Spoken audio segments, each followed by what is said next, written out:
Oke, halo semuanya, kembali lagi di Kalkulus Vektor. Kali ini di pengali Lagrange. Ya, kita tahu ya bahwa titik kritis dari fungsi itu terdiri dari titik boundary, stasioner, dan singular. Dan kita juga tahu kemarin itu yang paling sulit untuk kita kaji itu sebenarnya boundary ya. Apalagi kalau misalkan bentuk boundary-nya itu bukan bentuk dasar gitu, kayak yang kita tahu kemarin itu segitiga, persegi, lingkaran gitu ya. Nah, itu gimana cara kerjanya nih kalau misalnya bukan lingkaran gitu. Oke, ya. Misalnya kita mau mencari nilai kritis dari fx y, ya. Di x kuadrat tambah y kuadrat sama dengan satu ya. Di kurvanya langsung ya. Jadi ini kayak kita mau mencari nilai kritis dari fungsi di boundary gitu, boundary lingkaran. Nah, di sini penjelasannya menggunakan Desmos, ya. Oke, mari kita coba lihat bersama. Saya buka dulu ya, Desmos.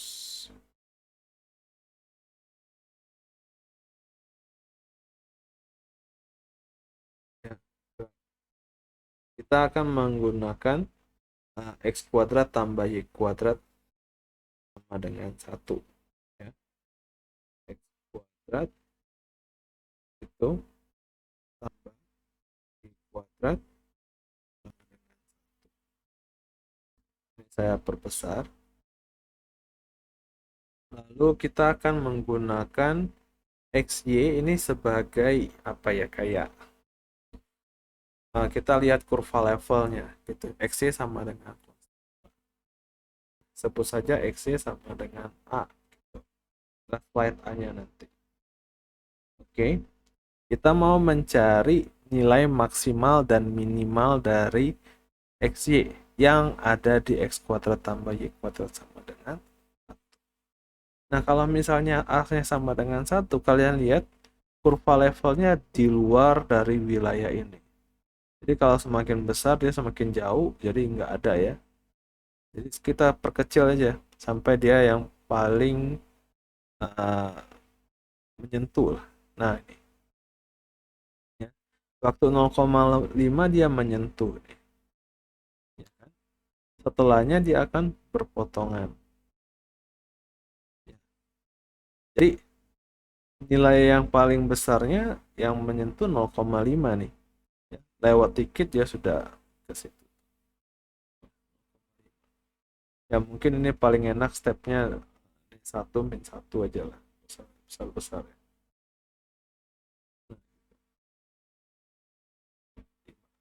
Lewat dari ini dia sudah lepas tuh. Jadi 0,5 ini nilai yang paling besar yang bersentuhan dengan lingkaran ini. Jadi kita udah tahu nih dari penjelasan di Desmos, nilai maksnya akan 0,5. Bagaimana dengan nilai minnya? Nah, yang waktu negatif, nilai yang paling kecilnya berapa? Kebetulan pas ya di 0,5 juga. Nah, minus 0,5 juga. Ya. Lewat dari itu dia lepas gitu. Jadi pas di 0,5 dia akan bersentuhan. Jadi nilai yang paling kecil di min 0,5 sama 0,5. Nah, di sini yang menjadi catatan adalah vektor singgungnya nanti, atau garis singgungnya nanti di sini, yang si x kuadrat tambah y kuadrat sama dengan 1 sama dia ini, itu akan sama. Kalau misalnya ini garis singgung yang ini sama garis singgung yang biru, itu tidak akan sama garisnya. Ya, kalau yang di sini garisnya akan sama persis. Sama halnya juga dengan di 0, garis singgungnya akan sama persis. Itu hal yang perlu kita catat juga. Oke, mari kita kembali ke PPT. Ini saya leave aja. Ya. dari penjelasannya tadi kita tahu nilai maksimalnya adalah 0,5 gitu. Kebetulan tadi di posisi titiknya pas di setengah akar 2 dan setengah akar 2 ya. Sama negatifnya tadi. Nah, kebetulan nilai minimalnya ada di sini. Nilai minimal 0,5 ada di sini. Ya, di kuadran 2 dan 4. Nah, misalkan ya nilai ekstrim dari ini, kita mau cari nilai ekstrim dari ini di GXY sama dengan 0. Ya. Melihat tadi titik potong dari level kurva sama dan constraint yang kita mau lihat, kita tahu bahwa titik ekstrim tadi tercapai kalau vektor singgungnya si dia ini sama si G ini sejajar gitu. Tadi berhimpitan, bukan saja bukan hanya sejajar tapi berhimpitan garisnya. Jadi ya secara vektor dia akan kita sebut sejajar aja ya. Nah, dengan kata lain, vektor singgungnya itu kan ya kita tahu ya, vektor singgungnya itu uh, ya, gimana ya? T gitu ya, T. Nah, kalau misalnya di fungsi dua purba, kalau vektor singgungnya sejajar, berarti vektor normalnya juga akan sejajar gitu ya. Nah, vektor normalnya kan kita bisa hitung dengan nabla F. Nabla F ini akan sejajar dengan nabla G. Jadi nabla F itu akan sama dengan suatu konstanta kali nabla G. Konstanta ini kita tulis sebagai lambda aja ya. Nah, jadi untuk mencari nilai ekstrim dari fxy di suatu constraint atau di suatu batas gitu, calon titik ekstrimnya adalah tentu semua titik yang memenuhi ini dulu ya, dan juga saat uh, garis vektor normalnya itu sejajar ya, vektor normal ini sama ini sejajar. Jadi saat gradien f sama dengan lambda dari gradien g. Ya, kemudian lambda ini kita sebut sebagai pengali Lagrange. Ya, ini adalah cara Lagrange untuk mencari titik ekstrim yang ada di sini. Oke. Nah, misalkan ini nih, yang tadi ya, yang ada pakai Desmos tadi. Kita coba selesaikan dengan metode Lagrange. Oke. Constraint-nya adalah yang ini ya. Kita tulis saja kurang 1 sama dengan 0 gitu ya. Jadi ini nih. Lalu kita harus memenuhi ini juga nih. Nabla F sama dengan lambda nabla G. Nabla F-nya adalah ya Fx sama Fy dan Gx dan Gy gini ya. Jadi haruslah Y-nya sama dengan lambda 2x dan X-nya sama dengan 2 lambda Y.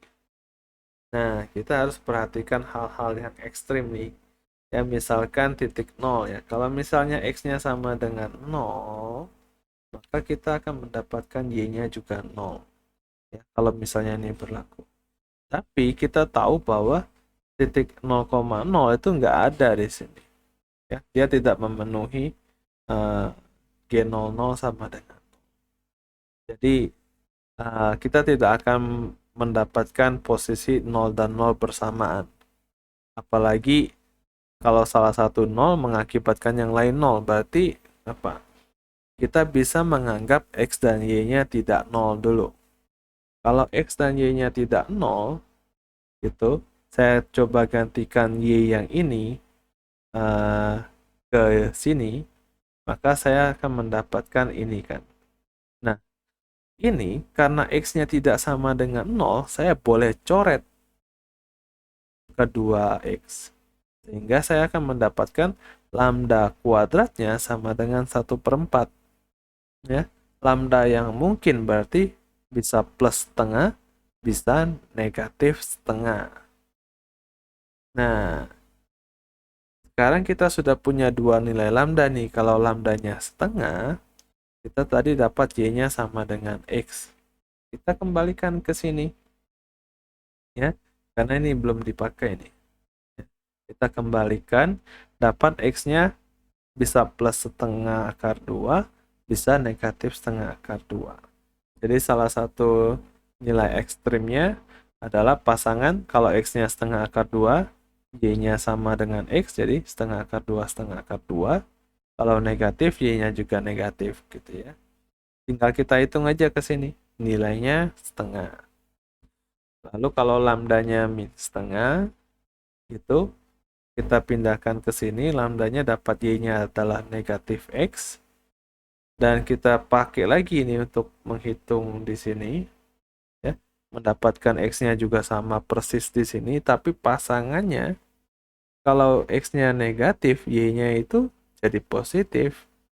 Kalau x-nya positif, y-nya itu jadi negatif gitu. Nah, titik ekstrimnya di sini nilai f-nya itu min setengah. Jadi kita tahu yang ini max, yang ini minimum. Gitu. Sesuai dengan yang ada di Desmos tadi. Oke, kalau misalnya 3 peubah sama, kalian ini harus sama dengan 0, ya. Normalnya juga ini harus sama. Kira-kira gitu. Oke.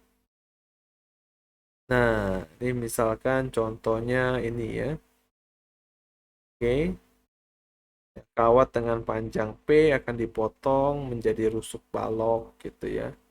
Jadi rusuk balok misalkan komponen panjang lebar tingginya X, Y, Z gitu. Ya kan? Berarti 4 kali X tambah 4 kali Y tambah 4 kali Z itu harus sama dengan P gitu kan. Nah, kita ingin memaksimalkan volumenya itu X kali Y kali Z di sini. Ya kan? Nah, jadi kita harus memenuhi ini nih. Nabla F sama dengan lambda nabla G. Nah, kita punya mereka ini, dan kita tahu bahwa X, Y, Z itu tidak boleh nol di semua X, Y, Z kan, ya. Bahkan tidak ada satupun gitu. Kalau dianya salah satu nol, nanti lambdanya nol. Padahal kita tahu ya lambdanya itu nggak boleh nol ya. Lambdanya nggak boleh nol. Jadi kita tahu mereka tidak nol, sehingga ya YZ sama dengan XZ nih, karena ini sama-sama 4 lambda. Nah, karena dia tidak sama dengan nol, berarti ini Y sama dengan X nih. Ya. Kemudian dari yang lain Y sama dengan Z, artinya X dan Y dan Z itu semuanya sama. Kita tinggal kembalikan ke sini, mendapatkan X-nya adalah pi per 12. Ya. Nanti kalian dapat Y-nya, dapat Z-nya, pindahkan ke sini aja. P pangkat 3 per 12 pangkat 3. Udah selesai. Oke. Itulah nilai ekstrimnya, dan karena itu satu-satunya ya bisa kita bilang dia maksimum. Kenapa dia maksimum? Karena di titik lain dia uh, bisa nol kan. Ya, kayak misalkan X-nya nol gitu. Volumenya kan nol. Jadi dia ini nilai yang X satu-satunya ekstrim, dia yang paling besar. Oke. Nah, di sini coba kalian kerjakan yang ini dengan metode Lagrange, tinjau kuadrat ya. Kuadrat dari jarak ya katanya. Jadi istilahnya kita punya 0,0 gitu kan. Kita mau cari jaraknya ke garis ini. Tentukan jarak itu kan dalam bentuk akar tuh. Kalau kita mau melakukan turunan terhadap akar itu akan merepotkan karena jadi 1/akar sekian. Jadi daripada meninjau jarak beneran, mending kita tinjau akar ya. kita tinjau kuadratnya ya supaya menghilangkan akar gitu. Sorry. Ya, kira-kira seperti itu. Ya, sekian dan terima kasih.